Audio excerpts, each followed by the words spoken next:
Hello everyone, hope you all are doing well and once again welcome back to the channel. तो जी happy Holi सभी को, मेरे पूरे यूट्यूब परिवार को मेरे परिवार की तरफ से होली की हार्दिक शुभकामनाएं।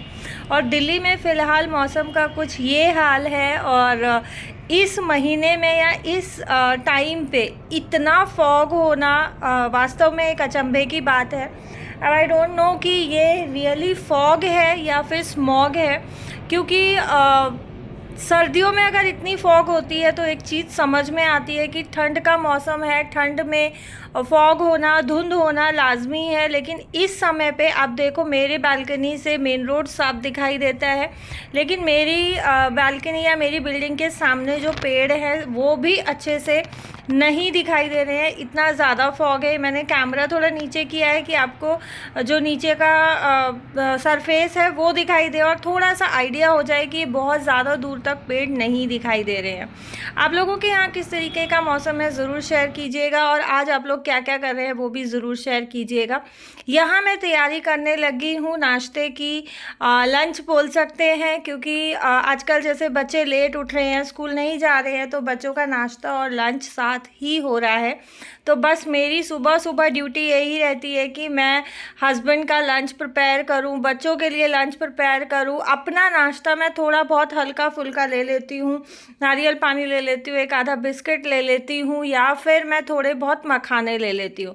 यहाँ मैं लगी हूँ सबसे पहले प्याज चॉप करने के लिए, और आज मैंने ये चॉपर बहुत टाइम के बाद निकाला है, क्योंकि मैं काफ़ी टाइम से हाथ से ही चॉपिंग कर रही थी। पर आज मेरा बस मन हुआ कि मैं चॉपर से चॉपिंग करती हूँ, ऐसा ना हो कि ये रखा रखा जाम हो जाए, क्योंकि इस तरीके के गैजेट्स का कोई भरोसा नहीं होता है, तो ये हमें यूज़ करते रहना चाहिए।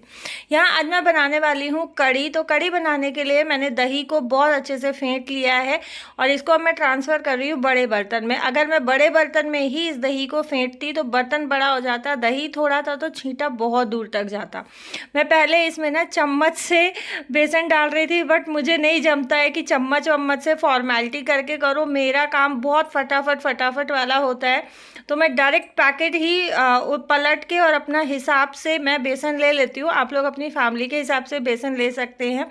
और आज बहुत सिंपल तरीके से जो है मैं कढ़ी बनाने वाली हूँ, क्योंकि आज मन था बहुत प्लेन कढ़ी खाने का। और यहाँ जो है, जब मैं कढ़ी का छौंक लगाने लगी तो मैंने देखा मेरी तेल की बोतल खाली हो रखी है। तो बस पहले ये हुआ कि बोतल फिल कर लेती हूँ। अगर मैं डोली में से ही छौंक का तेल लेके छौंक लगा लेती तो ये बोतल ऐसे ही रह जाती, क्योंकि बाद वाला काम तो बाद ही रहता है। और कभी कभी हमारा मन करता है ना कि बहुत ज़्यादा चटपटा या बहुत ज़्यादा मसालेदार, या जैसा हम डेली फूड बनाते हैं उससे हट के कुछ सिंपल प्लेन खाना खाया जाए। तो बस आज मेरा मन कुछ ऐसा ही हो रहा था, और बच्चों का भी यही था कि मम्मी आज ना बिल्कुल सिंपल वाली प्लेन कढ़ी बनाना।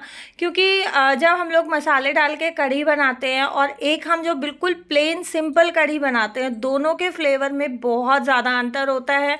बिना मसाले वाली सिर्फ हल्दी, नमक और मिर्च डाल के, हरी मिर्च डाल के आप कढ़ी बना के देखें, आपको बहुत डिलीशियस लगेगी। उसमें जो खट्टा खट्टापन आता है, बेसन का जो हल्का हल्का फ्लेवर आता है, लस्सी का, दही का फ्लेवर आता है, वो बहुत अमेजिंग लगता है। तो बस आज उसी तरीके की कढ़ी मैं बनाने वाली हूँ।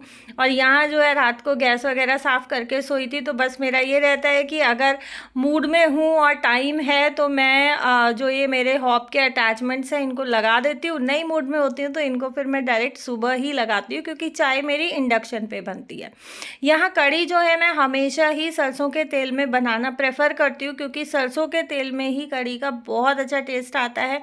आप अगर चाहें तो कढ़ी बनने के बाद लास्ट में देसी घी में इसमें छौंक लगाएं, बहुत डिलीशियस फ्लेवर आता है। आप कभी ट्राई करके ज़रूर देखना। यहाँ मैंने हींग मेथी का छौंक लगाया है, ज़ीरा मैं नहीं डाल रही हूँ, चॉप्ड प्याज डाला है बस। अब इसमें मैंने जो बेसन घोल के रखा था दही में वो डाल दिया है, अच्छे से मिक्स करेंगे और इसको एक अच्छा सा उबाल आने देंगे। जब तक उबाल नहीं आ जाता है, जब तक हम अपनी इस कढ़ी को अनटच्ड नहीं छोड़ेंगे।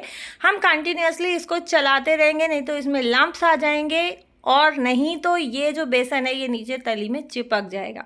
इसमें मैंने जो है मसाले जो मैं बेसिक डेली सब्ज़ी में डालती हूँ, हल्दी, नमक, जीरा पाउडर, धनिया पाउडर, थोड़ा सा मैंने इसमें सौंफ पाउडर भी डाला है, क्योंकि कढ़ी में सौंफ का अपना अलग ही मज़ा होता है, अलग ही टेस्ट होता है।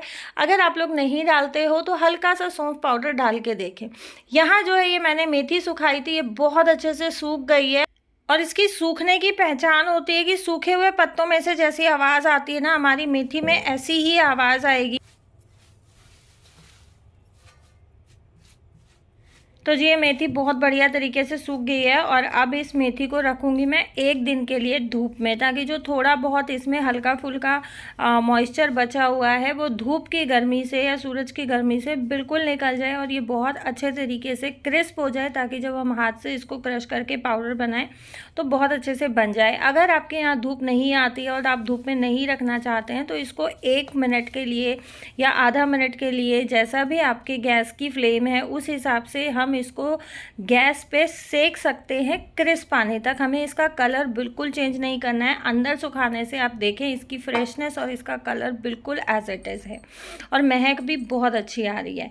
यहाँ जो है ये नेक्स्ट डे का वीडियो है और मैंने ये थोड़ी सी टिप आपके साथ शेयर की थी कि बहुत सारे कमेंट्स आते, दीदी हम खाना बनाते हैं कितना भी कुछ भी करें स्लैब बहुत गंदा हो जाता है, बार बार साफ़ करना पड़ता है।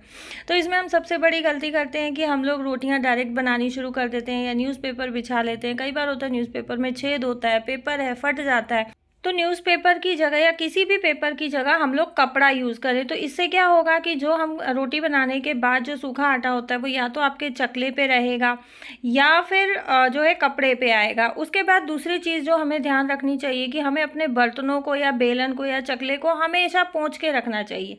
अब चकला जितने बार मैं खाना बनाती हूँ उतने बार मेरा चकला बेलन बचता है, लेकिन मैं सिंक में इनको कपड़ा लगा के ही रखती हूँ।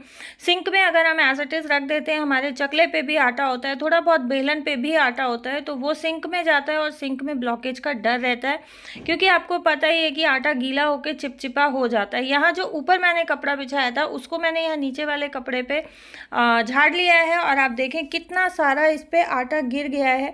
तो ये इतना सारा आटा अगर हम पेपर रखते हैं, न्यूज़पेपर फट जाता है तो न्यूज़पेपर में से भी छन के और ये काउंटर टॉप पे जाता है और न्यूज़पेपर जो है काउंटर टॉप पे स्लिप करता है, रोटियां बनाने में प्रॉब्लम होती है। तो मेरा प्रेफरेंस यही रहता है कि मैं कपड़ा ही यूज़ करूं और ये एक पर्टिकुलर कपड़ा मैंने इसीलिए बना रखा है। और यहाँ देखें आप मेरा काउंटर टॉप बिल्कुल साफ़ है।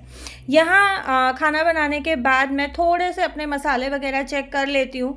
तो 2 दिन में 3 दिन में मैं हाथ लगाती रहती हूँ मसालों के डब्बों में। तो नमक ख़त्म हो रखा था, बस मैंने जो नमक की बॉटल थी उसको सिंक में रख दिया है धुलने के लिए और जो धुली हुई बॉटल थी उसमें मैंने नमक डाल के और रिफ़िल कर दिया है। अब देखें मैं मसाले कभी भी ख़त्म नहीं होने देती हूँ, क्योंकि कई बार होता है कि मैं नहीं होती हूँ तो हेल्पर को खाना बनाना होता है, तो बस फिर उनको बड़े पैकेट्स ढूंढने के लिए इधर उधर हाथ मारना पड़ता है। आज जो है मैं अपनी मसालादानी भी साफ़ करने वाली हूँ। तो इसमें आप देखें ये ड्रॉर में रखी रहती है, लेकिन फिर भी ढक्कन पे कितना जो है चिपचिपाहट जमा हुआ है। ये जब हम सब्जी छौंकते हैं ये उसका ऑयल होता है जो भाप से ये बर्तनों में जम जाता है। और मेरे बर्तनों में ज़्यादा इसलिए जमता है क्योंकि मैंने चिमनी का पाइप हटा रखा है, चिमनी में हम लोग नहीं चला रहे हैं क्योंकि उधर से चूहा आ जाता है। यहाँ आप देखें मसालादानी में कितने सारे मसाले जो है नीचे गिरे हुए हैं। इन मसालों को फ़िलहाल मैं गमले में डाल दूँगी, जितना जो कुछ उगना होगा वो उग जाएगा, नहीं तो मैं पैरों में नहीं फेंकती हूँ। मसालादानी खाली करके मैंने बर्तनों में रख दी है, हेल्पर आएगी तो वो मांज देगी। हम लोग निकल गए हैं सब्ज़ी की शॉपिंग करने के लिए, क्योंकि सब्ज़ी मेरी ख़त्म हो रखी है। अच्छा, मुझे ना एक कमेंट आया था कि दीदी मेरे तो हस्बैंड नहीं है इसलिए मुझे सारा काम खुद करना पड़ता है। आपके तो हस्बैंड है, फिर भी आप अपने सारे काम खुद करते हो। आपके हस्बैंड होते हुए भी आपको हस्बैंड का कोई सहारा या साथ नहीं होता है।